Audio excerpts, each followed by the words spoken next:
así.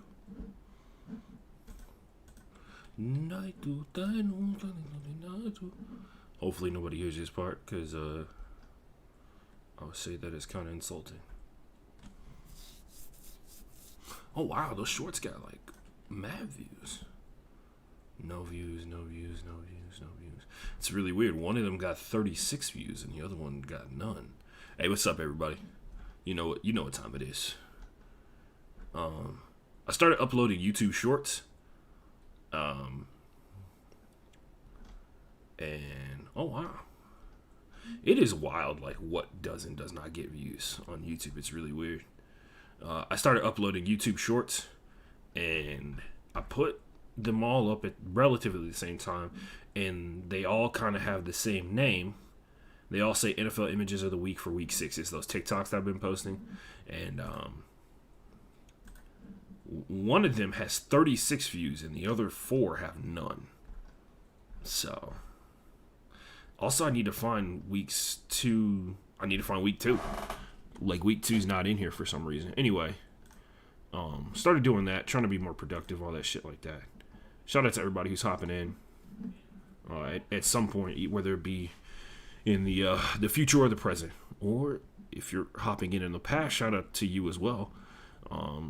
Depending upon how far you are in the past, 2020 is going to be rough for some people. Make sure you realize in 2020, if you're like in 2019 or something like that, you can actually be in lockdown and quarantine with friends. And I'll leave it at that. You don't necessarily have to be in quarantine by yourself. You just have to be with friends, and you don't need to be responsible. I feel like that could have gone a long way in the pandemic if people had been able to like, hey guys, just so you know, like the world's going on lockdown in like a week or whatever to prevent the spread of this deadly disease and all that kind of stuff like that. So in response to it, if you are a person who is capable of traveling somewhere where you can exist with a group of people that you can subsist with, or a group of people where y'all can support each other for months on end, be a lot better. I know a lot of I know a lot of people who like to fake care about other people's problems. Like there was a bunch of people that tried to push this lie that the murder rate went up in America during the pandemic, as if like the streets are empty, but somehow more people are being killed. Don't know how. They just are, because the statistics say so, without looking at context or anything like that. Yeah, that kind of stuff. So that's always interesting. They just are, because the statistics say so. All right, cool. We got an audio check there. Y'all know what time it is, baby. It's time to get this money.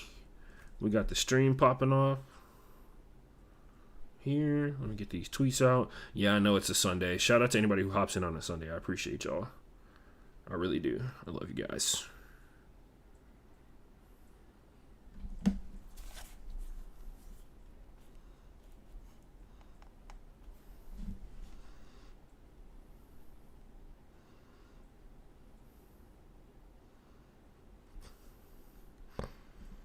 Sorry, somebody checking out. Oh man. Let's see. All right. Trying to get it out on social media, baby. Somebody hopped in the stream. Shout out to you. We're about to get started here in a second. That's disgusting.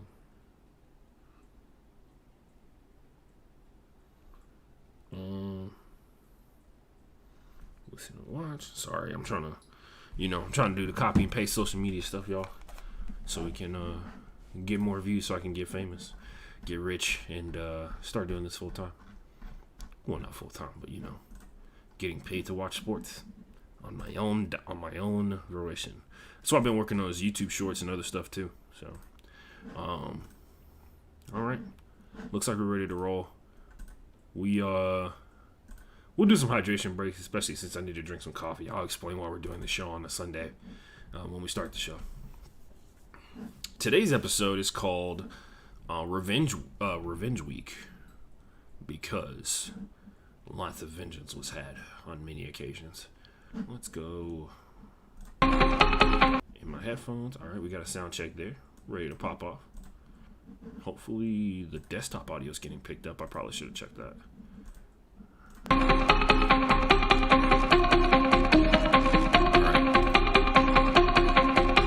Desktop audio being picked up. Let's get it popping, ladies and gents. Broke Boy Sports. Actually, I know where to go get the description from and everything, so we can like streamline all this.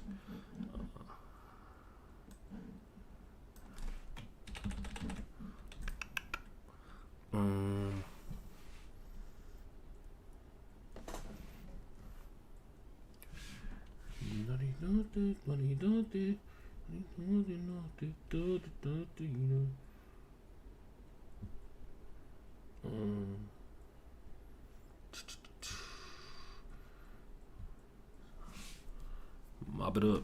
Whoa. Big Rex. I'm on. Don't ask why I'm singing that song. I actually don't know. It does have a dope beat to it, I can't lie. Oh, come on now. What are we doing here?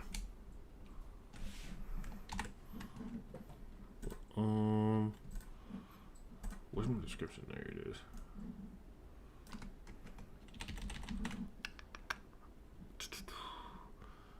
Spreaker. Yeah. NBA, WNBA, NFL, NBA Twitter, and podcast. Let's do that. See how those work out. All right, guys, you ready? 3, 2, 1.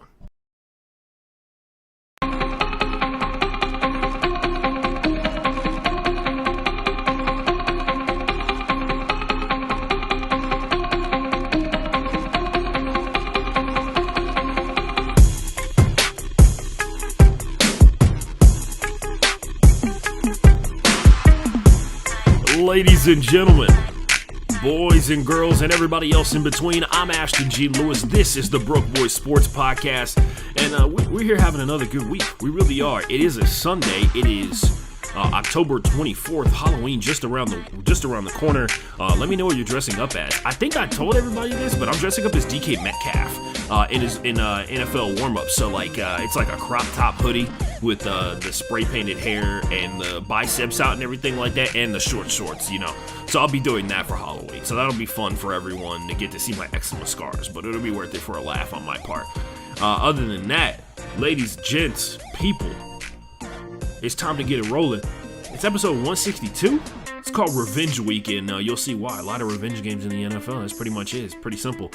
We got nerd news. We got best of the best, worst of the worst. We got hydration breaks, so if you are on a Sunday morning getting your drinking started before the NFL games get underway, feel free to get ready for those 2 hydration breaks in the course of the show. If you are a person that's like me, that has been drinking for the last 3 days, actually the last 2 days, feels like 3 days when you're my age, but the last 2 days, and you need to hydrate using some water or some things that are going to actually put nutrients and sustenance into your body, please do so. Other than that, you know what the drill is. I'm Ashton G. Lewis. Follow me on Twitter at FB_playbook. Follow me on Twitter at TheAshtonJ. Follow me on Instagram at TheAshtonForever. What else? TikTok is TheAshtonForever as well. I'm trying to finish up a Quidditch TikTok. I keep forgetting to do so. This week was straight from hell. I actually missed one of my really good friends' birthday parties because I had to go to one of my good friends' wedding yesterday. A wedding that's been a decade in the making, literally. He's been in love with the girl of his dreams since they first met each other, and they finally locked it up. Well, I was already really locked up. It was just really an excuse to have a dope party. And this guy, he's not super religious, so the ceremony was literally 15 minutes. They read their vows to each other. They actually had one of their best friends officiate their wedding, and it was a ton of fun. His parents were in town. They live in, one of them lives in New Zealand, but it was a lot of fun. I got to see so this is one of my friends that I made in Quidditch, and I got to see over the last 6 years and introduce my girlfriend to a lot of the people that I've been playing against for the past 6 years, and we're all in the same room. We were all just kind of in shock, and I was like, oh man, we haven't been in the same general vicinity, and it not be a Quidditch tournament where we're trying to run into each other and try and score and win and stuff like that in like forever. It was the first big thing out of the pandemic for all of us, 100% vaccination rate in the wedding. So that was pretty dope. And it was nowhere near other people. Shout out Magnolia, Texas, which is like vast majority of where people live. It was literally a place where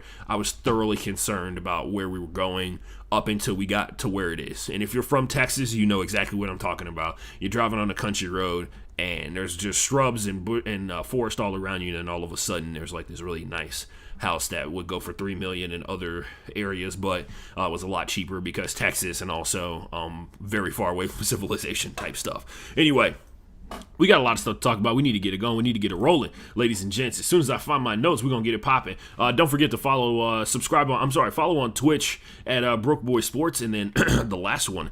Hey, what's up, everybody? Make sure you like and subscribe, and also smash that bell button for notifications so you always know when we get ready to post, or when I post. Anyway, how am I doing with that? Listen to the show on Spotify, iHeartRadio, Apple Podcasts, Podchaser, and of course you can watch on Twitch and YouTube after the show has been finished. I will say YouTube is going to keep my shows forever. Twitch is going to delete them slowly, and I'm just glad we're simulcasting on both of these massive networks. It's pretty dope being here.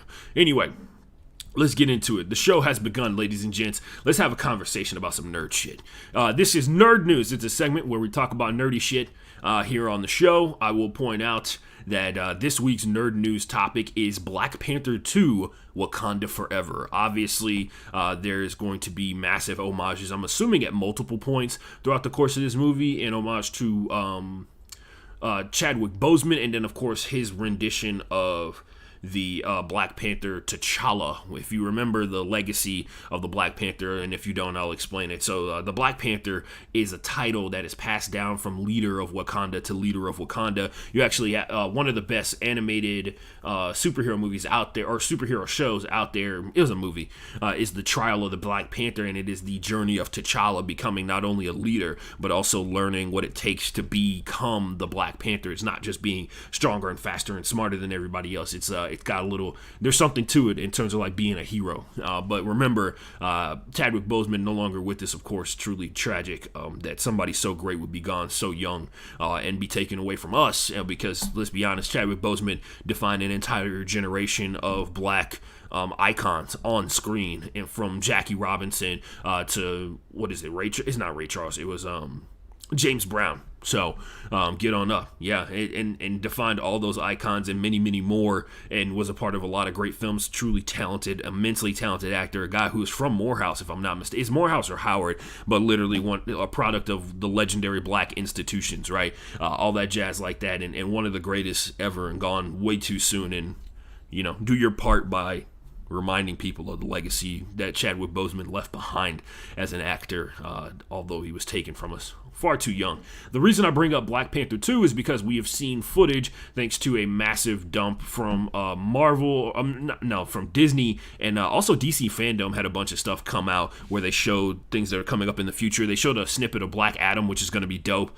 Black Adam is an anti-hero in the DC universe, and very similar and in the same vein of the universe with Shazam. If you don't know Shazam's origins, his powers come from Greek gods, and I think he gets the wizard that gave him his powers is named Shazam, and the magic word that activates his powers is Shazam. Don't ask questions. It's old school comic shit that people didn't think about in the long run, but whatever. Nonetheless, Black Adam is in that universe, and The Rock will be portraying the Black Adam, and then we've been talking about this for like 5 years, because he went from like tweeting about how he wants to play Black Adam to actually doing it, which is dope, because once again, nerds have never had more power than they do now to influence what studios put on air. Don't forget, like, they re-rendered the entire Sonic the Hedgehog movie after a trailer came out, and people had already done like a shit ton of hard work, and they took the critiques that were in the comments and on YouTube and on podcasts all over the world about Sonic stuff, and they went back and they re-rendered an entire movie and did reshoots. Anyway, Black Panther 2, I bring that up because out of the death, and this is very fitting, but also something that's very sad at the same time. Out of the death of Chadwick Boseman and of the the lack of existence of T'Challa within the Marvel universe, because apparently there's not going to be just like a new T'Challa that steps in, because they're just going to move on to a next story. But the next part of the story, in some way, shape, or form, features Riri Williams. That's going to be tough for me to say for the next couple of years. But Riri Williams is, I think we've mentioned before on this podcast, her name is Ironheart. She is a genius. She's a student at MIT in the Marvel universe, and she has built her own Iron Man armor, and it's like kind of got her twist on it and everything like that. She becomes a person that the artificial intelligence left behind by Tony Stark. That's like an amalgamation of his mind, so it's like he's still in the films and stuff. Well, I don't know what version they're gonna do in the show, but it's like Tony Stark is still there. If you've ever read the comics or know the history of the comics, watch videos and stuff like that, this has actually happened before. It's when Tony died from like alcoholism, essentially, or his alcoholism led him to lose a battle that ended up with him losing his life. But yeah, that happens. Riri takes on the mantle of Ironheart, and she becomes like the new Iron Man, essentially, and the next generation of heroes. So out of the ashes of the death of T'Challa, and obviously a massive blow to us as fans and people who think we know, Chadwick Boseman or somebody that Chadwick Boseman brought great joy to in my case, right? That it's very fitting that he ushers on in and is kind of a leaping board, because that's how Black history's always been, right? Like, you stand upon the shoulders of other great Black people that have come before you if you're a Black person, and same thing for other people of color. There's always this initiative by those who have found a way to break through and lead the way to bring up and push on the next generation. So you see, like, the Shuri's gonna play a major role in the new Black Panther as well. So 2 Black girls who are going to be front and center in the Marvel universe, and it's going to be clutch because it'll have a ton of resonance, and it'll be very fitting. And I'm sure Chadwick Boseman would have never wanted it any other way than for him to be able to open the door for not only one new character to enter the Marvel universe, but another character to take front and center after his rendition of T'Challa passes away. So that's what I got for nerd news. Pretty dope. I can't lie. I love it, and I can't wait. Can't wait for all the Marvel movies. But Black Panther obviously has some deep resonance with me. I've always been a big fan of the Black Panther.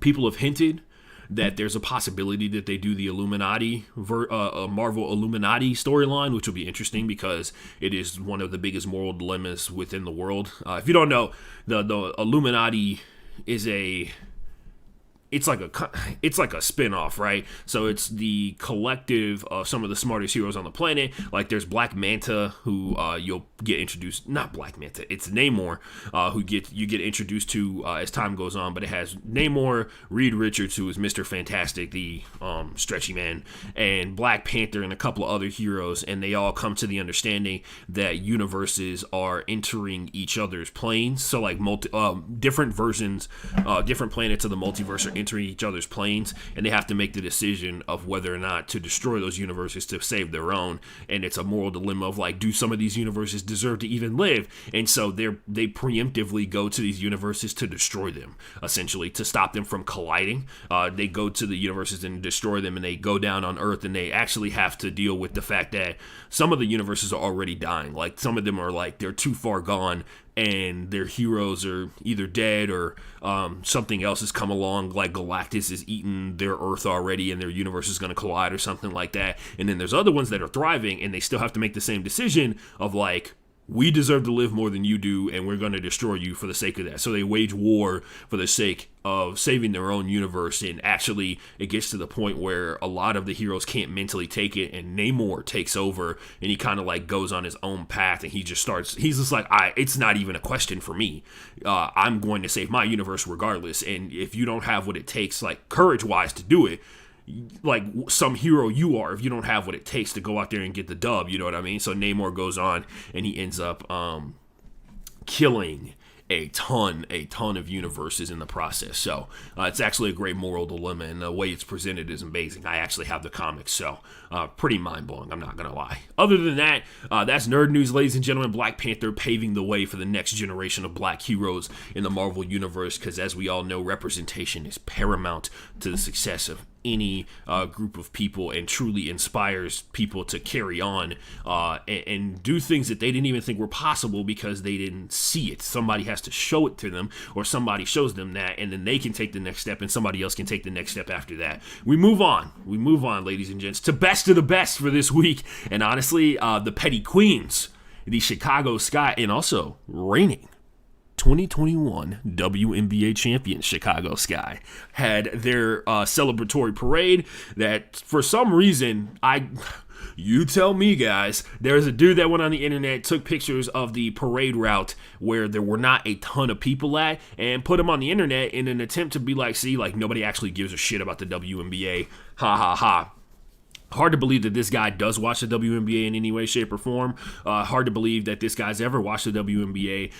Probably just one of the many mentally lazy guys that rely on the fact that they believe that women's basketball is like, oh, there's no dunking, so it doesn't matter. It has no worth. It has no value to me because the lack of athleticism, quote unquote. Even though if you've been watching women's basketball, that is actually becoming less and less of a thing as a new generation.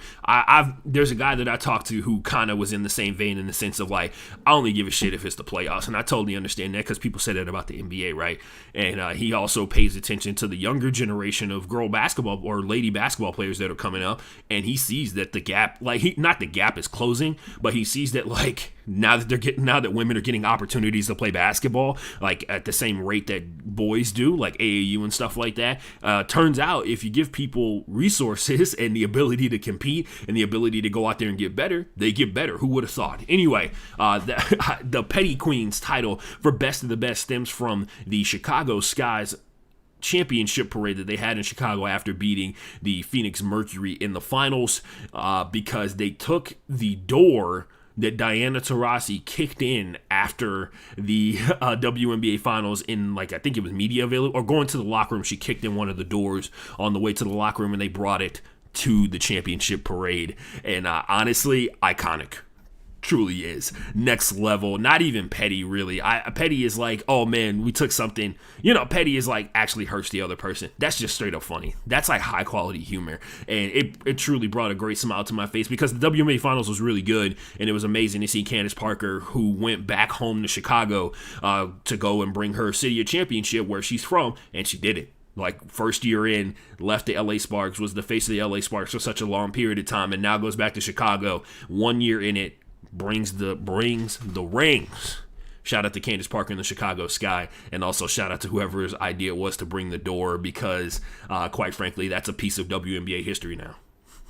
Also very fitting that the week before Diana Taurasi was named the greatest of all time, and people utilized that as a way to really, really dig in on her on the internet as the games went on, as the WNBA Finals went on, because the Chicago Sky really pulled away in the final game of the series to lock it up. Shout out to Big Mama Stephanie Dawson out there when did her thing, and same thing with the rest of the Chicago Sky. But yeah, that was pretty hilarious to me. So yeah, the Chicago Sky took the door that Diana Taurasi kicked in after the WNBA Finals. I'd like to also clear something up. I know it was going around the internet. The Mercury didn't do media availability after the WNBA Finals was over with, and a lot of people like, oh man, that's like soft or whatever. I will point out Diana Taurasi, it was noted by reporters who were there, she went and talked to every single one of the Chicago Sky player and dapped them up before they went to the locker room. So I don't know if the media availability thing was literally a choice made by the league or made by the Phoenix Mercury for some reason or shape or form,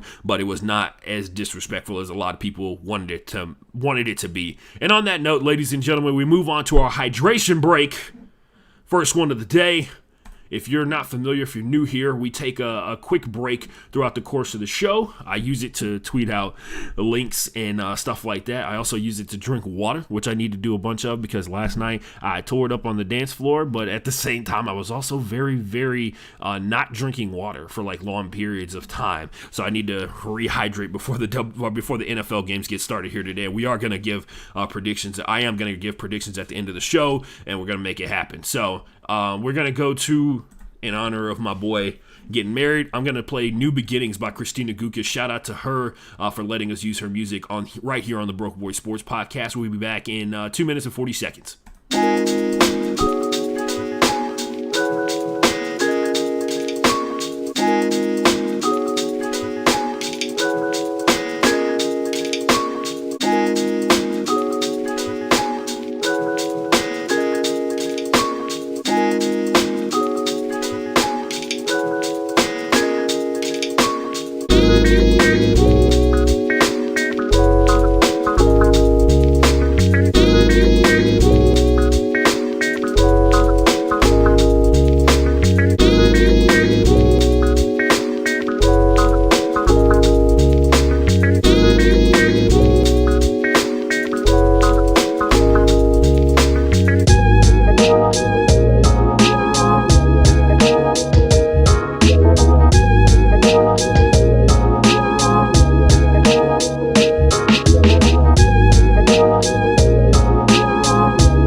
And we're back just like that from the hydration break. Shout out to Christina Gukas' song, New Beginnings. Go follow her on all these social media platforms. Her last regular spelling of Christina. Her last name is spelled Guckes.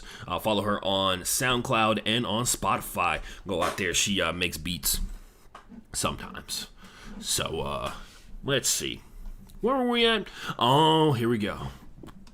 Ladies and gents, just wouldn't be a week in sports without me having to address some form of... But this is actually a very tenuous situation. It's potential racism and horrible shit committed by a rich white man. But here we go. Worst of the worst, ladies and gentlemen, the Shadow Games have begun. Not a threat. There was a threat made, but it was very strangely put out there into the universe. But here we go. Sarver, who is the owner of the Phoenix Suns and Mercury, by the way. So he's had one hell of a year as a sports owner. Been definitely cashing them checks. Got all the way to the NBA Finals, WNBA and NBA Finals this past season in back-to-back years. And quite frankly, got to keep it rolling. There's a lot of good players on both of those teams. But yeah, Sarver, there was an article hinted. Hold on a second, make sure. There was a hint by Jordan Schultz. If you don't know who Jordan Schultz is, if you've ever listened to CJ McCollum's podcast, Pull Up, he's the former host of that podcast. And He's also a reporter. His dad's like a owner of some big corporation. I forget what it is. Anyway, you should look it up. Jordan Schultz's dad owns like some billion. His dad is a billionaire essentially. Anyway. He's like a sports reporter, and that's what his whole deal has been this entire time. He hinted that ESPN is on the verge. He works for ESPN. ESPN is like had a story filed that reveals Sarver has massive amounts of like evidence of racism and misogyny and all kinds of stuff like that. And in response to it, the Phoenix Suns tweeted out a very like almost not even cryptic. It was just a blatant threat on black letterhead. So it was like black background, white letters. And there wasn't even like a team logo insignia thing in it. It was not team letterhead, which is the really weird part, made it even more serious. So the tweet read, the NBA is preparing for a massive story accusing Suns owner Robert Sarver of racism, sexism, and sexual harassment in a series of incidences. Sources say, with enough evidence to support such claims, there's a real chance that the league could forcibly remove Sarver. Very a la Donald Sterling, which is a lot the same echoes of what a lot of people are saying is going on here. In particular, that Chris Paul is also in connection with this team. The Sun responded with like a blanket threat. Documentary evidence and eyewitness accounts directly contradict the report's accusations. Called it lies and innuendo. ESPN declined that the story even exists, and they said even if it did exist, they declined to reveal if the story existed. They're not even saying that. Like they basically are like, we do not comment on stories that do or do not exist that haven't been published, right? It's very clear that not only does it exist, but the Suns know exactly what the story says and where it comes from and who wrote it, and probably have already identified who the source is on these situations. So that should be pretty fun. I'm sure it'll come out when it comes out. It may have come out already. It's 10:43 on October 24th. It's a Sunday. Yeah, I said the date twice in one episode, guys. That's how much I love you. Anyway, the Suns, like I said, responded with that blanket threat of like, yo, these are all allegations, they're lies. We actually have evidence that counteracts what the story is about and what the story has and all that kind of stuff like that. Perks of having cameras on at all times, right? And one of the few perks is like when somebody accuses you of a situation, you can get a full breath of the entire thing, right? That being said, this is worse of the worst because it's like, yo, if this actually turns out to be true, we got a big problem, right? Like we got another surprise, another rich white man who's in a business that majorly connects with not only the black community, but black people in general, because the faces of his franchises are clearly very proud black men, and Devin Booker and Chris Paul, who just launched last week a clothing line collaboration with pretty much every HBCU. If you don't know Chris Paul's thing, he actually wears HBCU gear into every single NBA game that he goes to. So if you ever follow the Phoenix Suns photographer or a photographer that's at the Suns game, now you will see him. He wears like Howard Bison gear, Texas Southern stuff. He wears Grambling and all that kind of stuff like that. He wears all those universities, one, to get the publicity on a large scale, right? Because there's a lot of people who honestly, like there are people who are younger than me that have no idea what an HBCU is, right? Like a historically black college / university that is back when black people were not allowed to go to predominantly white universities until they became valuable in a sports aspect, right? Until they became like immensely valuable as a sports aspect, then all of a sudden, you know, segregation and racism seemed kind of dumb to some people, especially when there was money to be made and wins to be got.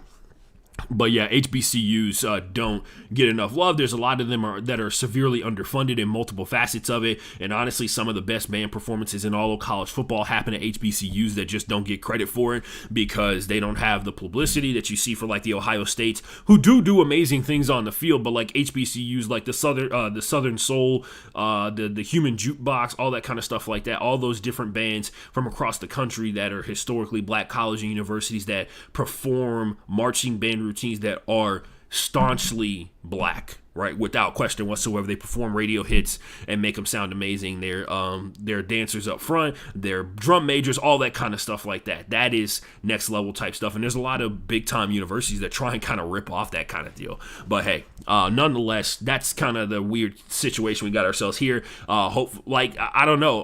This is another situation. If you're a black person or a person who is in a marginalized group of people, this is a situation where you're stuck with like, if this is false, then all the people who all the people who believe that these things don't exist, that like sexism doesn't exist, it's your fault when it happens to you. Racism doesn't exist, it's your fault when it happens to you. Discrimination doesn't exist, it's your fault. It's about you, it's your fault. It's not the person enacting upon the oppression or the hate on you, right? They get a notch in their belt. And of course, there's like many instances where there have been situations where it's come out and been like blown out of proportion or something like that. But overwhelmingly, majority of these situations, these instances of oppression, these instances of discrimination that make a work environment horrible for anybody who's not a white man, right? Like we talked about with the Washington football team, we've been talking about for the past like year with the Washington football team. These situations, if the story turns out to be true, that means that a number of people have basically been tormented by their boss that has all the leverage and all the power in their situation over them. If it turns out to be false, that is another, it helps out the group of people who they break their necks to try and prove to you that people don't hate you, even though the people who hate go out there and literally break necks. So, anyway, that's worst of the worst. It's worst of the worst on many different levels. Hey, we got a follow. Let's go. That Ocha, I think I know who that is. Anyway, we got some chats in here. Actually was reading about why there's so few black quarterbacks yesterday. I work with someone who went to an HBCU. That's a huge point about the marching bands. Thanks for talking about this. Jennifer in the chat here. Appreciate you. But yeah, that's why there's so few black quarterbacks in football. It's actually a very hilarious conversation, which we're not going to have on the show today. I've actually gotten into like a massive argument on Twitter about this, and like the numbers bear it out. And there's very obvious reasons why there aren't black quarterbacks, is because every time you see a quarterback that looks like Lamar Jackson or plays like Lamar Jackson, he's immediately relegated to being a wide receiver or running back. That's why we make those jokes. Those jokes are literally in reference to the racism that has been staunchly held up and supported in football as blatant colorism. You guys remember last year when the Baltimore Ravens radio guy, one of their color analysts, said it was difficult for people to see the ball when Lamar Jackson does option reads because his skin is so black and the ball is black, because footballs are obviously black, right? Anyway, I didn't know it had to do with the smarts, quote unquote. I worked with student athletes for years, but I grew up very ignorant. Yeah, it happens, man. It really does. I'm glad you're out there, I'm glad you're out there trying to make the world a better place, or not the smarts, but what they thought was the smarts. Yeah, a lot of people also. There's an aspect of that situation. Jennifer in the chat here, talking about black quarterbacks and why you don't see too many of them. But yeah, there's a lot of aspect of it in terms of like people staunchly believe, which by the way, this past week, remember we talked about this a couple months ago. I know Jennifer wouldn't know. I think this is Jennifer's first time watching the show, which by the way, appreciate you very much so. But Jennifer, if you're new to the show, basically we've had conversations about the NFLPA and the NFL going back and forth about this term racial norming, which is the concept of, it's basically setting up a baseline to determine how much a person's body has deteriorated, to determine how much money they get out of the NFL pension plan or the NFL health plan. So, I appreciate that, Jennifer. She says, yep, saw your tweet about the stream and I'm here. Not sure how I found your Twitter. I appreciate it. I don't know how you found it either, but I'm glad you're here. But yeah, we talked about this. That this past week, they have removed racial norming, which statistically, like in the math equation, shows you that black people are dumber than white people. Literally, that's based off of, once again, it is an example of medical oppression, right? Like you talk about how like vaginal births, this is like for birthing stuff, vaginal births are less successful with women of color than they are with white women, because the calculation used to determine if it's even possible already has a black woman starting a point lower than a white woman does. And that happens. I learned that from New Amsterdam. Shout out to New Amsterdam. It's the issue in hospitals, but in football, yes, it is. Medical oppression is a big deal, and it has been a thing for quite some time. Yes, I appreciate Jennifer hopping in and having me flex my racial oppression muscles here today. But yeah, worst of the worst, ladies and gents. Hopefully this is not going to be something that just like spirals out of control. But on that note, we got some other stuff to hop into and move on to. Appreciate Jennifer for showing up on Twitch. Don't forget we're live. Don't forget we're simulcasting also on YouTube as well at Broke Boy Sports.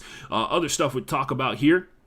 About a week ago, let's talk about the NBA season. This is a segment where we talk about just how quickly the news media cycle works. The NBA season openers in general seemingly have snuck up on us, basically.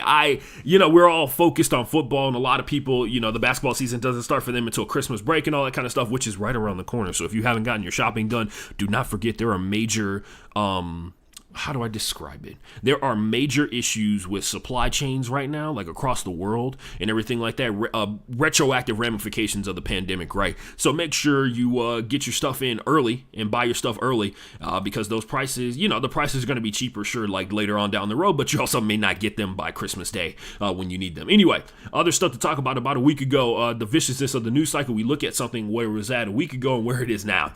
So the NBA season, about a week ago, we weren't really focused on it, and this is the first week of the NBA season, and it has been insane. So we're going to talk about the biggest story in the NBA right now, and it is, of course, the Ben Simmons saga, which has taken another strange and reconciliatory twist. We'll see. Here we go. The Ben Simmons saga, I'll try and explain it and keep it as simple as possible, takes another wild turn. Ben, after being kicked out of practice and suspended for a game, came back to the facility the other day and said that he had a back tightness and it was getting worked on.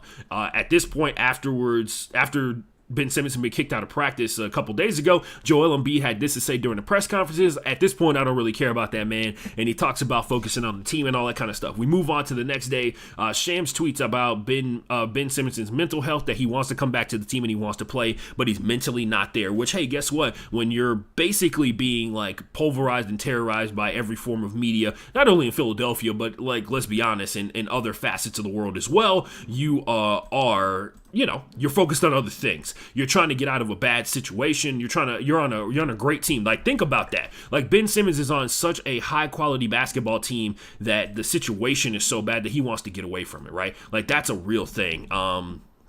Anyway, just keep that in mind as we go through this. Simmons reported the shoot around today, and that was before the season opener versus the Nets, right? The Brooklyn Nets versus 76ers was a huge game to start the season, and was engaging the team. At one point, somewhere in here, everybody got together and apologized, like in between the gap of the tweet about Ben's mental health and before shoot around, everybody got together and apologized, and apparently everybody admitted that they had some kind of guilt in this situation, which is, you're a bigger man than me. Like, there's only one person that's trying to change the normal chemistry of what's going on with the team. And I'm not here to stand against Ben Simmons trying to get a trade, but Ben Simmons is out here making the headlines, getting kicked out of practice, not showing up for stuff. Then again, people do manufacture headlines about the whole Sixers situation because, quite frankly, it's just a player who doesn't want to play there, and everybody's acting like they don't understand why he wants to play there. And it's almost as if you've never had like a modicum of success in your life and realize that like money is not everything, right? So Simmons reported the shoot around today ahead of the next game and was seen engaging with the team. The three-time All-Star has expressed he wants to play but isn't prepared mentally. And of course, Philadelphia fans were totally understanding about this and did not go to the internet to insult Ben Simmons with the classic broke boy mentality, and not the good kind of broke boy. On this show, we have good broke boys. I am a man who understands what it means to be broke and also understands that the acquisition of tons of money does not solve a lot of problems. Yes, you don't have to worry about eating, or you don't have to worry about what you're going to eat, or if you're going to get your next meal anytime soon or anything like that. But the fact of the matter is, it don't solve everything that's going on in the world around you, right? And there's a lot of people who, once again, are convinced, they are convinced that this money that Ben Simmons makes is totally worth taking all the abuse from the Philadelphia fans. There have also been multiple Philadelphia Eagles football players, all strangely enough white, telling Ben Simmons that he just needs to work harder, which is interesting in and of itself. Anyway, we can have a discussion about that some other day. Jennifer, big fan. Now I'm here for the mental health. I could lose my voice talking about mental health in sports. Anybody want to talk about pregame anxiety? If you've ever played any kind of sports. Performance anxiety is like a huge deal. Brandon Brooks had that situation, and we talked about it last week. Lane Johnson of the Philadelphia Eagles came back. He left the team temporarily because of some mental depression, and because of some depression and some other things that he was dealing with personally for his own personal mental health, and he came back to the team. He was pretty open with the world, and he did not have to tell people why he left, right? But he chose to show that he was not doing okay, and I feel like that helped out a lot of people in some way, shape, or form, especially considering like the culture of football and the people around football are so staunchly about this idea of like, we got to go out there and get the job done by any means necessary, as opposed to like a dude like Lane Johnson, who is a wilderness and wild man. Like, Lane Johnson is the grinder of the grindiest. He's a very talented left tackle as well, and he was just very open about like, it's hard out here, dog. It's hard out here. I'm trying to make it happen, and he's on the back end of his career, and I'm sure that's going to have a whole new can of worms in terms of like mental effects on you as a whole when you're not in the limelight on a regular basis. You're not, the talk of the town on a regular basis. You're not running through that tunnel anymore ever again. It's tough. Anyway, Ben Simmons spoke to, Oh, by the way, at some point, Daryl Morey also said that this could take almost 4 years to resolve, almost like a threat, like, I will keep you here for 4 years and make your life a living hell. But, like, he didn't say it like a threat, but it also came off like a threat to me because I read it. Anyway, Ben Simmons spoke to Doc Rivers, Joel Embiid, and the entire 76ers team. This is to cover the apology I was talking about before, and this is what it said verbatim. The 76ers team, and accepted everyone needs to take responsibility, including himself, but Simmons informed them all that he is not mentally ready to play yet and needs time. Pre-game for the home opener for the 76ers, Joel Embiid, they've made this like a thing where like the star player on the team goes out there and addresses the public, and it's actually kind of funny because like some of the basketball players, like, they prepare stuff and it's really funny, and then there are other guys who just go out there and speak from the heart. Joel Embiid is more focused on the game. He talks about, hey, thanks to all the Philadelphia fans for supporting us. We know that we disappointed you guys in the playoffs last year. Also, thanks for supporting us, and our brother out there, Ben Simmons, he's still our brother, and he put the microphone on the ground, and there's a bunch of people that cheered and a bunch of people that booed as well. So very Philadelphia type reaction. Honestly, let's be for real. I was surprised anybody cheered. The Sixers are currently 1-1, and in the season opener versus the Brooklyn Nets, the team that is preeminently the lead dog for the NBA championship, 4 players scored 20 plus points for the first time in team history, and they came back from down 26 points versus the Nets. Oh, sorry, and then they blew a 26 point lead the following game. So, yep. That's the kind of drama we're dealing with. Absolutely amazing play to open up the season, and then blowing a 26-point lead. So the drama around the 76ers. Other NBA drama. Anthony Davis, I'm sure you guys saw this already. Anthony Davis and Dwight Howard got into it on the Lakers bench. And if you watch the full video, it's really weird because it's like Dwight Howard's walking to the bench. Anthony Davis is like yelling at him from like 10 feet away from behind him. And I'm sure Dwight Howard heard him. He was just ignoring him because he messed up something and he didn't want to deal with it. But a lot of people were cracking jokes about the All 75 team.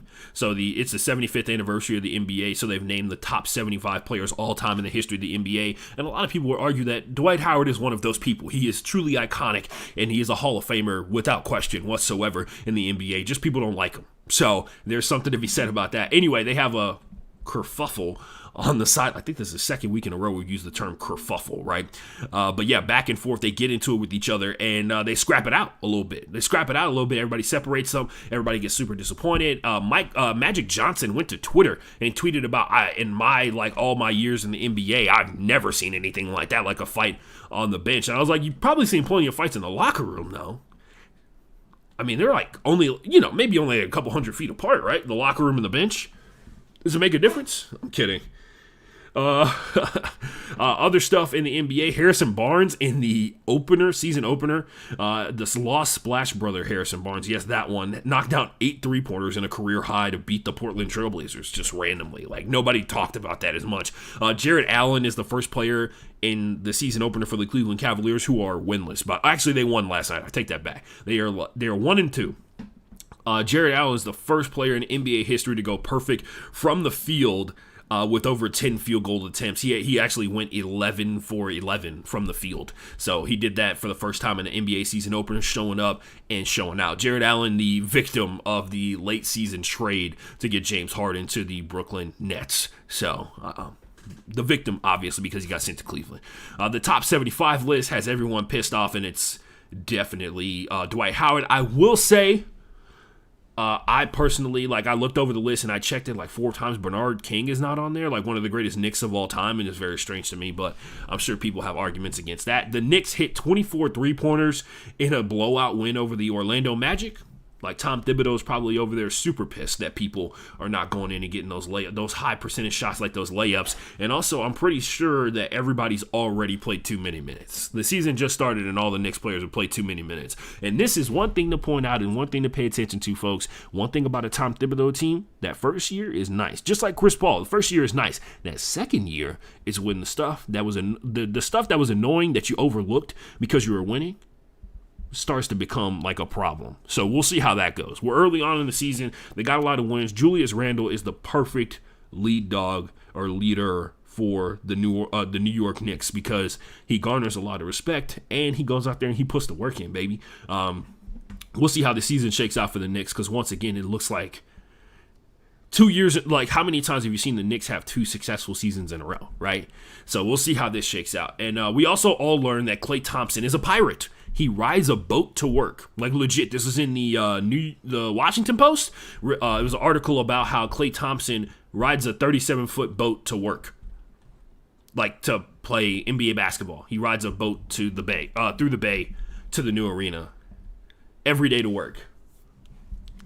Kind of dope, I'm not going to lie. That's the hardest flex of the century. Also, that's just the first week of the NBA season. Plenty more to come. And on that note, we move on to our next topic. We move on to our next subject. We talking money or we talking money? And this is the subject. This is a segment where we talk about, you guessed it, money. Money and a lot of it. The Boston Celtics going to be losing a lot of money. They have been completely canceled by the Republic of China.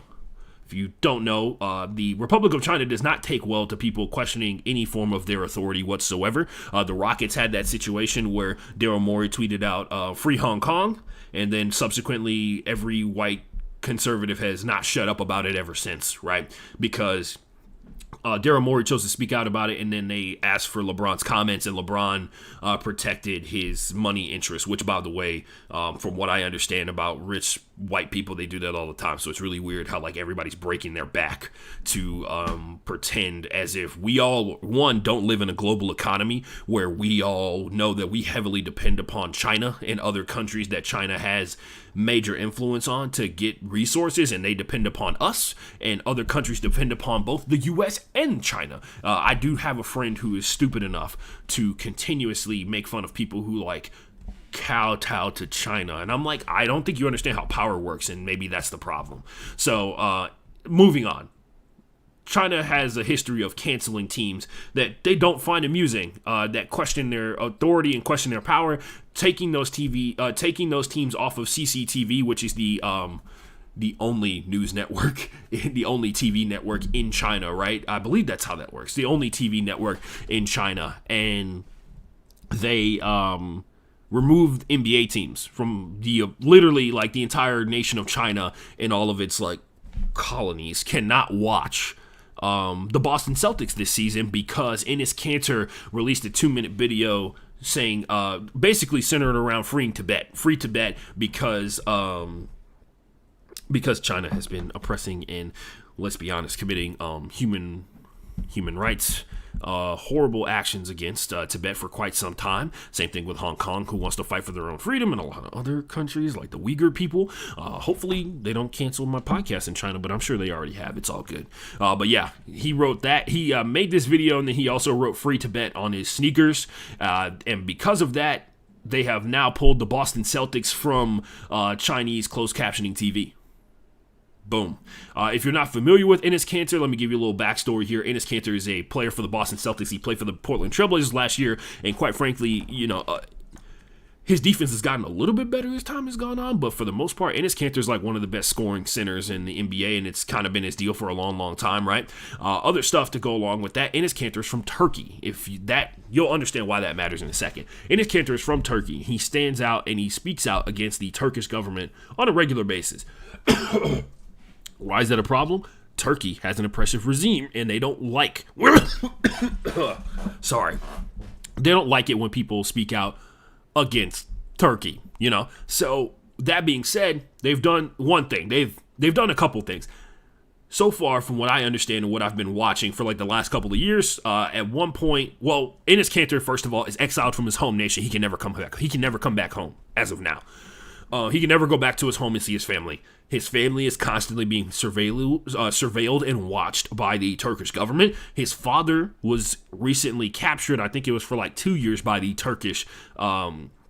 by the current Turkish government and held captive. He recently got out in the course of the year 2020. I think we talked about it on this podcast as well. Shout out Papa Kanter, out there finally free and able to go hug his wife and his kids and everything like that. All of their phones are bugged, according to Enes Kanter, and Enes has actually had problems like going to other countries outside of the U.S. When he goes to play international games. So if you don't know, in the early seasons when things were kind of relatively normal, NBA teams would go play other Euro basketball league teams. So they would go to London, they would go play obviously FC Barcelona, which is like the biggest and best. That's the team that Luka played for when he was a kid before he came to the NBA. It's the best team outside of the NBA, and honestly, they can probably beat multiple NBA teams any given year. They have a massive program, and it is the same group of people who own the Barcelona Football Club, if you're not familiar. So that being said, when he travels to other countries for the NBA, he's very concerned about his overall safety because he believed that Turkey got hitters in the streets, which, to his point, they might do, because Hedo Turkoglu, honestly one of the greatest heel turns in the history of the NBA. Hedo Turkoglu, also from Turkey, has made it like, he goes out of his way to make sure that Enes Kanter is having a bad time on the internet, right? Hedo Turkoglu calls out Enes Kanter by name and talks about that he spreads lies about the Turkish government on a regular basis, which, by the way, like I would have never thought Hedo Turkoglu was a narc, but here we are. Anyway, that's what we got for We Talking Money or We Talking Money. Enes Kanter speaking out against oppression, which he's basically done his entire life because he kind of don't have a choice at this point. He is squarely in the crosshairs of the Turkish government.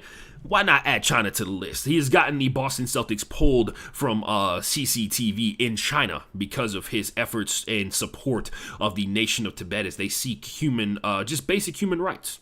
Who would have thought? And on that note, it's time for the hydration break. And if you heard that cough in the middle of my explanation, you know that I need it, and I'm going to take it. We'll be right back. If you are unfamiliar with how the hydration breaks work, we're going to play a song by one Christina Gukis. And she is going, you're going to hear it over the broadcast. You're going to hear it over the broadcast. I'll tell you how much time is left. You got that amount of time to do whatever you need to do. I would suggest hydrating. NFL games start in less than an hour. So you need to get ready. You got to pace yourself and all that kind of stuff like that. Or recover from your hangover from last night if you haven't. So you can get ready to drink for the rest of today. And other than that, do whatever you got to do. I'm going to be right back. I got to legitimately go pour water into my cup. And after that is over, we're going to finish up the show by talking about Week 7 on the NFL season, and I'll give you my predictions on everything. This is Make Your Mark by Christina Gukis right here on the Broke Boy Sports Podcast. I'll be back in 2 minutes and 58 seconds.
Ladies and gentlemen, we're back for the home stretch here on the Broke Boys Sports Podcast. And we're in a segment I'd simply like to call What's Going On. It's where we talk about what's going on in sports. Pretty simple, right? So, first and foremost, H-Town hold it down. The Astros are back in the World Series, taking on the Atlanta Braves for another one. We'll be celebrating. Don't worry, we'll be in the streets by next Friday, hanging out and popping off, getting ready for another championship parade. World Series 3 times, 5 years. Count it. Not no trash cans in the world can stop the Astros now. Yordan Alvarez. By the way, this is like the craziest stat ever. Yordan Alvarez had 7 hits in the last 2 games of the ALCS when the Astros played the Boston Red Sox. His 7 hits is more hits than the Boston Red Sox had in those 2 games combined. It's the first time in MLB history ever that a single player has out-hit an entire team in the playoffs. Goddamn. What a flex. Flex of the century. Yordan Alvarez, I'm sure a lot of his gear is about to get resold again. If you've never seen a lot of his stuff, he actually has one where it's like a Jumpman thing, but it's like Yordan instead of Jordan. So yeah, he has that shirt. I'm sure that's going to be popping off. And of course, all the championship gear going to be ready and popping up. I will say, my World Series hat is fading a little bit. I have like the gold brim brown. So it's like a gray base. Actually, I can go get it real quick. Hold on. If you're watching on Twitch or YouTube, you're going to see it. If you're on the podcast, it's going to be an awkward pause in the show. I'll go get it right now.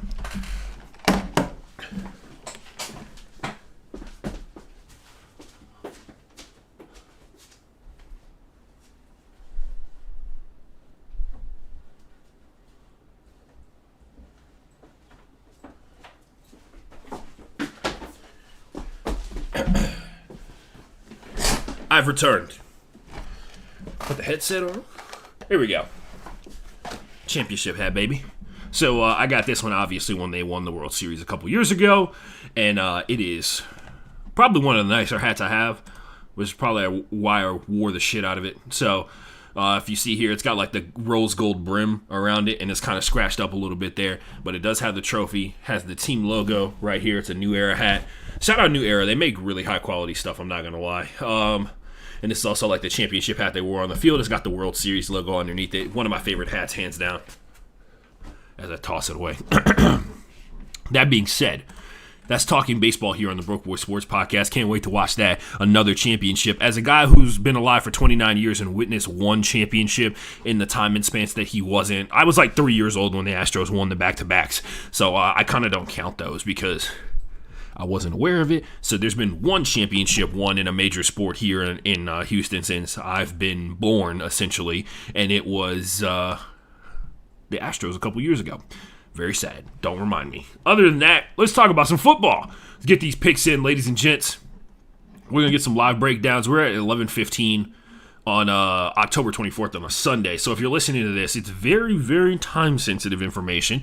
It is hot picks. We have been we went 9 for 14 last week in terms of games played. There are more bye weeks. I will point out, if there was a week ever that you take a time to either dual screen watch, so like watch on 2 different TVs. If you're not one of those people, you should try experimenting with it on weeks like this. We're at the point in the season where there's like multiple buys, right? So there's not a ton of teams going on and playing and stuff like that, but some of you may have access to certain online websites and stuff like that give you access to all the games. You should take advantage of that. Learn how to dual screen watch football games. You got to do it in season. It's hard to do it and just kind of do whatever. Anyway, I watch all my games on my computer now and I actually split my screen into 4 different panels and watch 4 games at one time. And then sometimes I watch stuff on my phone as well. I try and watch all the games. I have the audio on for whatever team.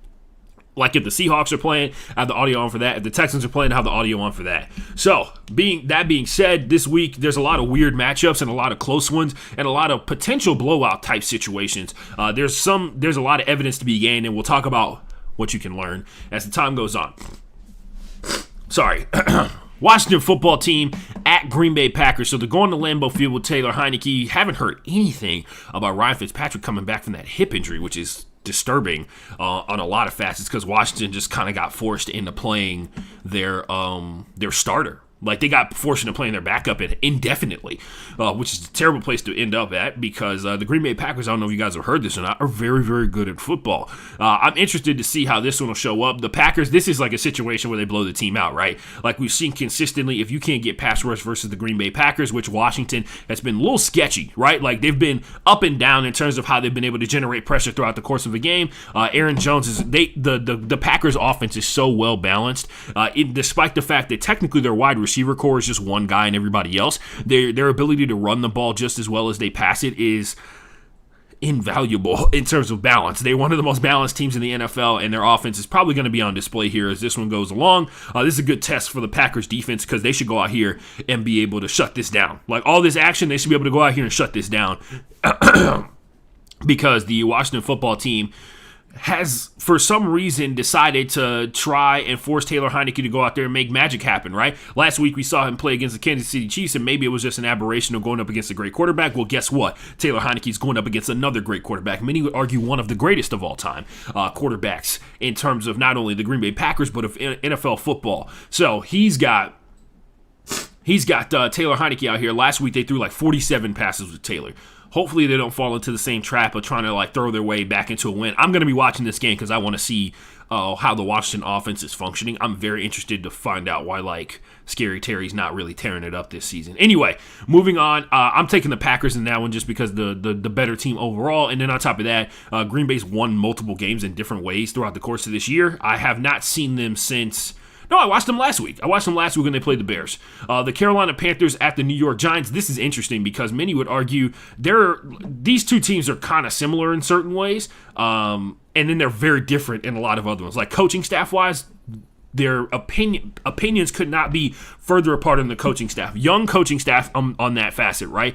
Many consider Joe Judge to kind of be on the hot seat. He is the hottest seat in the NFL right now in some people's opinion, which is totally understandable because they've been really struggling to find any form of consistency, which I think is directly correlated to the health of their offense, which we've seen become a factor here as the season has gone on.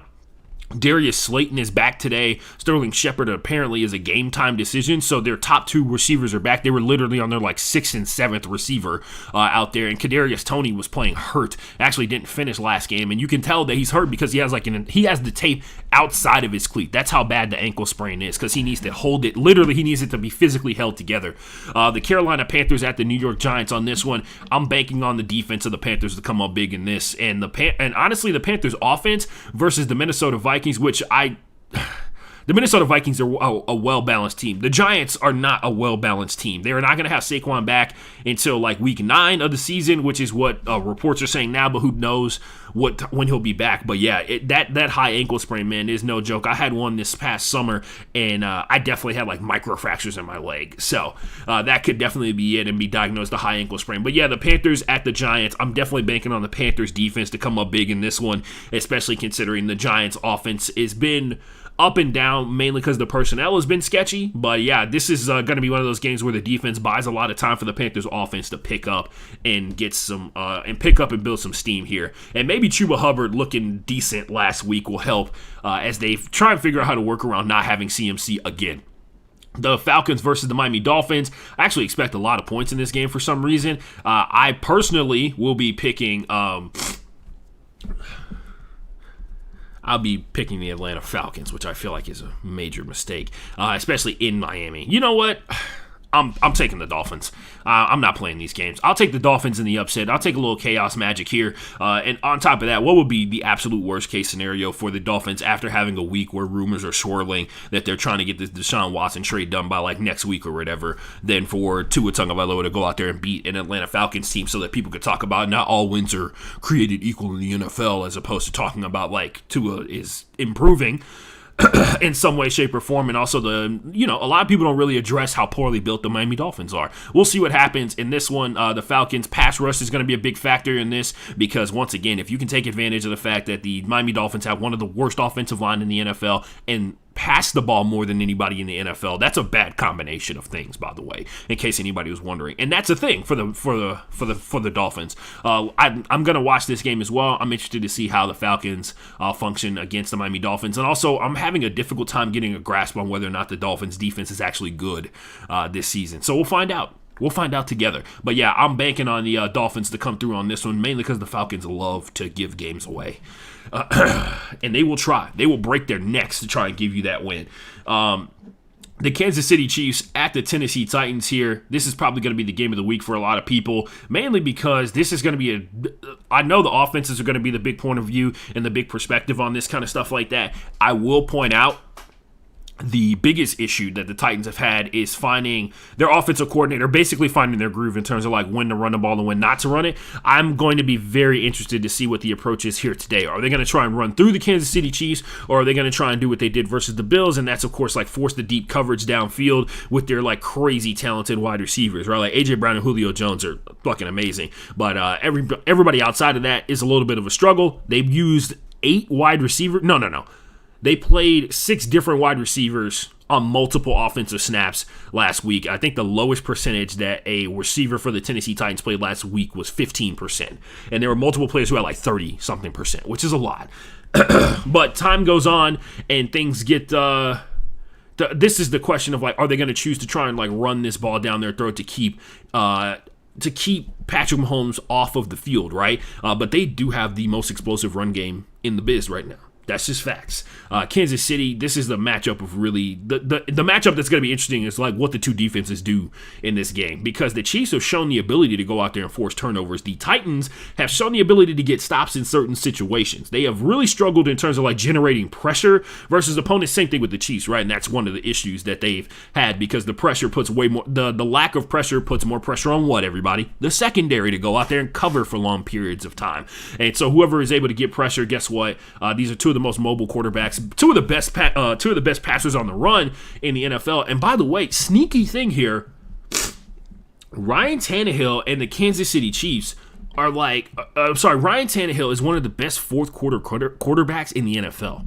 So this will be interesting because these two teams have shown the ability to have quite a bit of clutch. They had a clutch win last Monday on Monday Night Football. Obviously, that was a defensive clutch, but the offense going out there and picking it up in the second half, they went from, I think it was 6 points in the first half to like 27 in the second or something like that. It was crazy to think about that. Also, one thing to point out, the Tennessee Titans have had, especially this season, they haven't scored on their opening drive of the game, and that's been interesting to see. I personally, like, everything in my bones is telling me to pick the Tennessee Titans because of the defensive structure in terms of the quality of the team overall versus the Chiefs, because I honestly, defensively, very concerned about the Chiefs. But I will say I think their defense is better than what the Titans are bringing out there. So I'll take the Kansas City Chiefs in the win, banking on Patrick Mahomes to be able to distribute the ball. Also, the Chiefs are running the ball pretty decently up until, the last couple of weeks, until they gave up on Clyde Edwards-Helaire, and now they're going with... what is it, Damian Williams or Darrell Williams? It's Darrell Williams, sorry. Another D. Williams out there. Hopefully playoff Darrell can go out here and get it done. This is a big game here as well. The Bengals take on the Ravens. The Bengals have sneaky one of the best defenses in the NFL this season. They also have like one of the best safeties in the NFL. A lot of people haven't really been talking about that. Offensive line play has been pretty decent for them. It's just that Joe Burrow needs to learn how to slide. Once he learns how to do that, they will be pretty good. But I honestly think that the Ravens' ability to run the ball is going to be put to the test here, ladies and gents. They are down yet another running back. Devonta Freeman is now the starting running back for the Ravens here today. So I'm interested to see how this shakes out. I'm definitely watching this game. It's going to be my third game that I watch while it's going on. And I'll be picking the Ravens in this because I believe the Ravens are far more clutch than what the Bengals have been put on display here. But I expect this. It's a divisional matchup. This game should be close because these two teams, if there is a team that is on the massive uptick in the NFL right now, it's the Bengals. I actually pitched it to my boy Richie last week. I was like, all right, tell me what you feel about this. Bengals, second wild card seed. And he hesitated. Step number one. That's all I need. All I need is you to hesitate when I say that. And we think about where we've come from with the Bengals, right? If I get you to hesitate off that comment alone, think about where we've come from with the Bengals. Shout out to them, and not shout out to one of the cheapest organizations in the game, but also shout out to the really talented players that they have.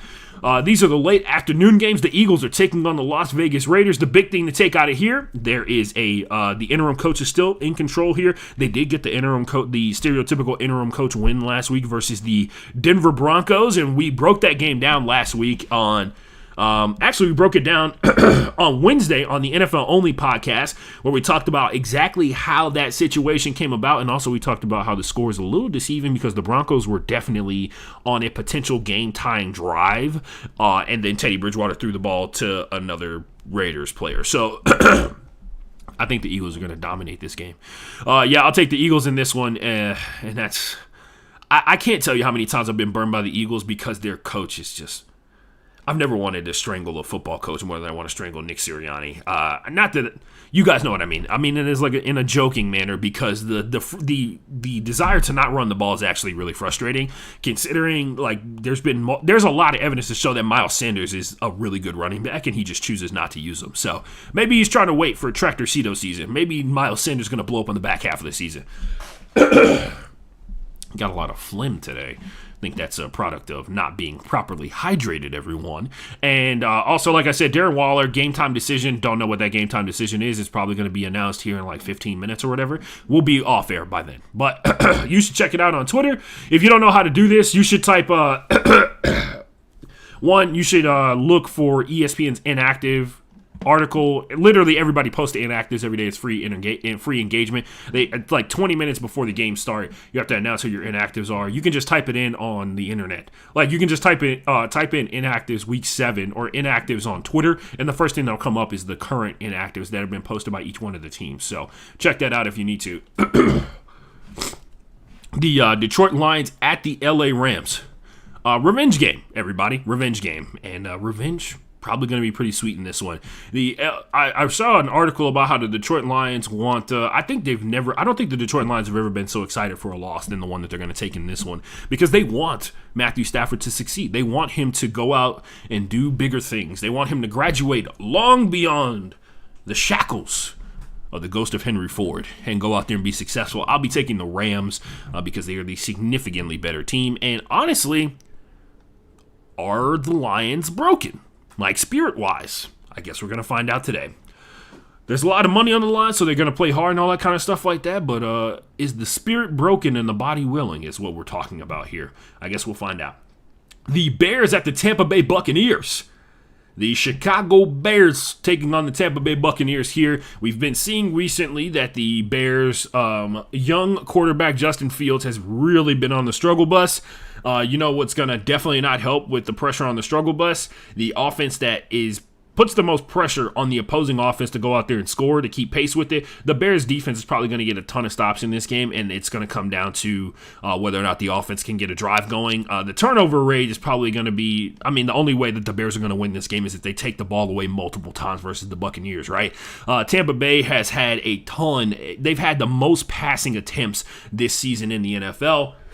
I don't know if that's lack of faith in playoff Lenny or the run game or whatever, or maybe there's just like people are open. Antonio Brown is not playing this week, which I'm sure means that every person who has Mike Evans in fantasy is absolutely ecstatic because Antonio Brown has become the villain yet again if you are a person who has Mike Evans on your fantasy football team. But yeah, the Tampa Bay Buccaneers in this matchup, I'm gonna take the easy way out here and pick the Tampa Bay Buccaneers, ladies and gents. I'm gonna take the easy one here, and if something else happens, I'll be thoroughly shocked. I really will. It'll be massive upset. The Houston Texans take on the Arizona Cardinals. This will be the first game for J.J. Watt since he left the Houston Texans, and on top of that, it'll be the first game for Zach Ertz since he was traded away from the Eagles to the Cardinals. We'll see how much involvement he gets here. That's going to be the most important part here. It may be a lot because this game's probably going to get pulled away pretty early here, unless Davis Mills has like another like miraculous jump as a quarterback at the quarterback position or something like that. This one's going to be a struggle because no matter like the quality of defense the Texans have been playing,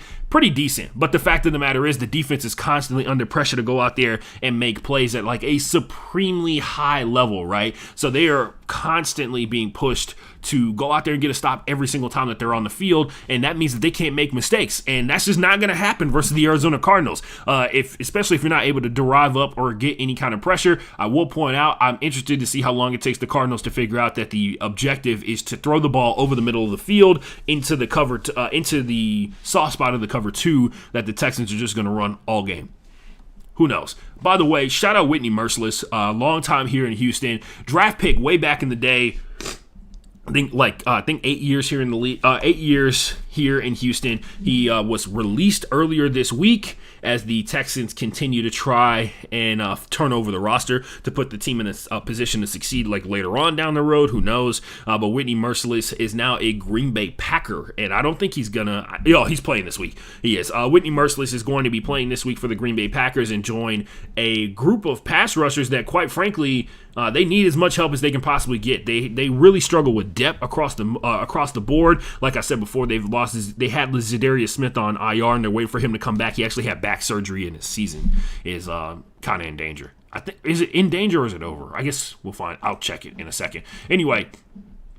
Sunday Night Football, Colts versus San Francisco 49ers. All right, there's a couple of things to point out here. Paris Campbell is out, which is going to be huge because Paris Campbell has been doing a really good job of not only stretching the field, but also doing a good job of attacking the edges in terms of making the DBs cover the entire field. And he is consistently hurt, and he got hurt during a 51-yard touchdown run. So he is now not only hurt, he's on IRs. But luckily, the Colts still have T.Y. Hilton, right?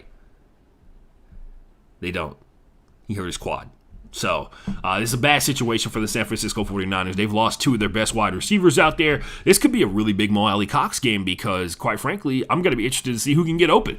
C.J. Mosley and the San Francisco 49ers defense has been on point this season, and it could come down to the offensive line for the Colts having to step up big on this one. Too bad. They've also lost not only Quentin Nelson, but one of their left tackles. If you've heard that story before, let me know.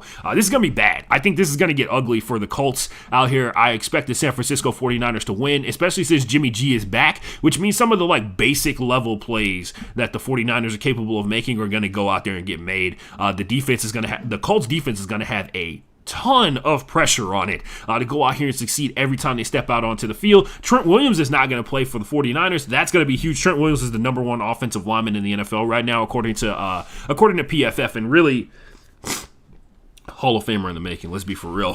The Colts have, weirdly enough, won 4 straight versus the Niners. That goes back to not only Andrew Luck playing the San Francisco 49ers, but Peyton Manning.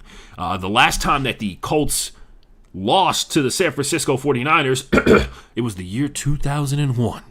And one Jim Mora, upset, livid, frustrated by a loss to the 49ers, led off one of the most legendary rants in the history of football.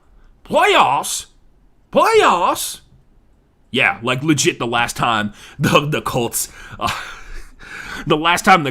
lost to the San Francisco 49ers, Jim Mora did the Colts rant. If you haven't seen it, go look it up. It's truly one of the it's a pivotal moment in the history of NFL football. Let's be for real. Anyway, Monday Night Football, the Saints take on the Seahawks. It's going to be fun because the Chaos King reigns supreme. He's come back after a bye week. Also, the Saints getting healthier. They're still waiting on Eric McCoy and Michael Thomas to come back, but they got 3 guys off IR before the bye week started, so they've had 2 weeks to go out there and be healthy or go out there, practice, get the playbook down, all that kind of stuff like that. And on top of that, everybody's got 2 weeks to rest. A lot of information and adjust to how the team is running now, so they had a whole week of practice last week and then the bye week. So this should be interesting. I will be going with the New Orleans Saints because of the defensive presence of the Saints combined with the fact that their offense actually has some explosive power, unlike what we saw versus the Pittsburgh Steelers. Also, Geno Smith is going to still be starting this game. So, yeah. Alex Collins is questionable to start this one. Pete Carroll's been kind of fishy about whether or not Alex is going to start this one. He had a shoulder injury during one of the touchdowns that he scored, I believe it was. And interesting, to say the least. And on that note, ladies and gentlemen, those are all my picks for Week 7 of the NFL season. I hope you have a great NFL Sunday. I'm going to get mine started by going to take a shower and then get ready to set up all the games and watch football until the sun goes down, until 11 o'clock tonight. And I honestly cannot wait. Shout out to everybody who checked out into the podcast. Shout out to all the followers we got today. We got 2 followers today. Good job, us. Good job hustling, everybody. Welcome to the Broke Boys. Welcome to the Broke Boy Brigade. I'm kidding. That's not what I'm going to call it. Anyway, shout out to Jennifer for hopping into the chat and chatting it up with me about a racial oppression within sports and the world and medicine. Everybody else, shout out to you for checking out the Twitch channel. And the tweets are working in show, guys. I love it. Anyway. What was I going to say? Wash your hands, wash your ass, If you have the ability to take a shower, please take a shower. Stay clean, everybody. It goes such a long way. It really does. And don't forget, go home, Roger.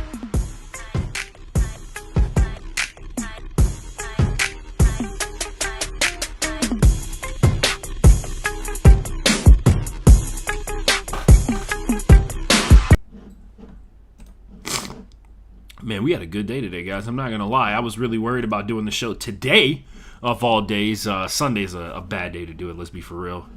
I'm going to go back to the normal stuff pretty soon. Other than that, I'm out. I mean, dude, pumped. We did the show one time on Sunday and got 2 followers. That's dope. That's dope. We'll try and keep it reasonable. Shout out to, I think I know who the Ocho person is. I'm pretty sure that's somebody I know. The Oche. And I don't know who Jennifer is. She said she saw me on Twitter and just hopped into the stream. Shout out to her. That's it. If you're watching the stream, go home. Don't forget, pace yourself.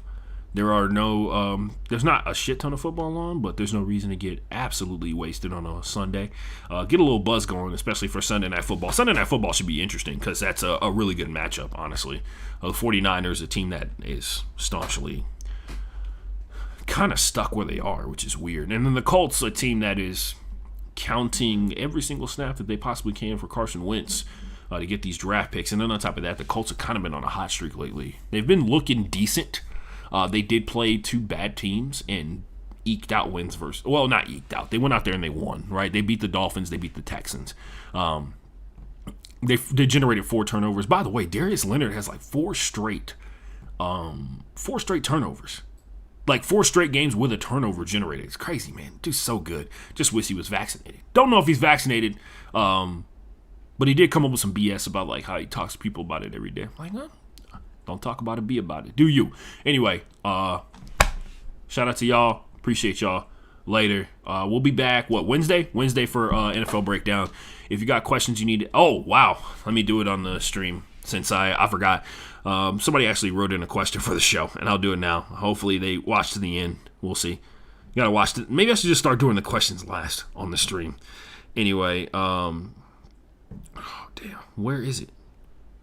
Yo, I'm gonna need you to show all of my. Okay, here we go. This is from Cam D. Brock. He actually writes in a question like every single week. I apologize for not saying it on the show. Now that Conference USA has been rated, if you didn't see earlier this week, there was a massive shift from the Conference USA to the Sun Belt, which is like a horizontal step if there've ever been a horizontal step, in my opinion. Now that, even though the Sun Belt does put more teams in the tournament in terms of basketball, now that Conference USA has been rated, does Conference USA look to bring in some FCS schools? I think that is actually like a legitimate point to be made, but the important part to remember is when you try and go for FCS, the reason that those schools are FCS is because they don't fit the qualifications.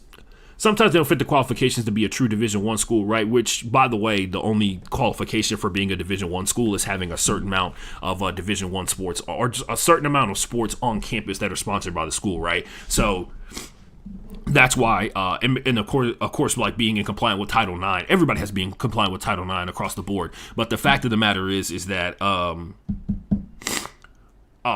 they would need to find schools that want to make that jump. And I don't know how many colleges after a pandemic, especially smaller colleges, because that's what you would be talking about FCS-wise, right?